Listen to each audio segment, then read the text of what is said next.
এই যে আমাদের দুটো জ্ঞান যজ্ঞ অনুষ্ঠান হলো, দুটো ভাগবত যজ্ঞ অনুষ্ঠান হলো, এই 7 দিন ধরে যে দুটো পাঠ প্রসাদের ব্যবস্থা ইত্যাদি,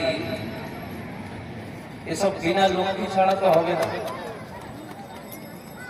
বলে লক্ষ্মীকে ভগবান নারায়ণের সেবায় যুক্ত। অনেকজন বলে যে আমাদের তো যজ্ঞ আদি ইত্যাদিতে আমাদের বিশ্বাস নেই, আমরা কি করবো? বলে যদি তোমার ভগবানের প্রতি বিশ্বাস নেই, তাহলে তুমি এক কাজ করো, ভগবানের তো অনেক রূপ, আনন্দের রূপ রূপায় বিষ্ণুবে প্রভু বিষ্ণু, প্রভুর অনন্ত রূপ রয়েছে। দরিদ্র নারায়ণ কিন্তু ভগবানকে বলা হয়েছে। যেখানে দরিদ্র দেখবা, ভিখারি দেখবা, তাকে নারায়ণ স্বরূপ ভেবে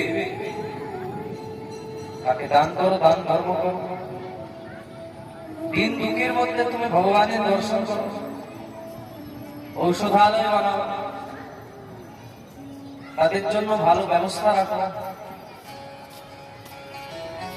কিন্তু এমন যেন না হয় এই লক্ষ্মীকে তুমি ক্যাদ করে রেখে দিয়েছ।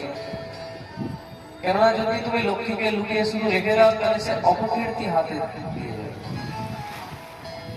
অনেক লোকেরা টাকা বান্ডেল ঘরে সাজিয়ে রেখে দেয়, আর নিজে ভিখারি হয়ে ঘুরে বেড়ায়।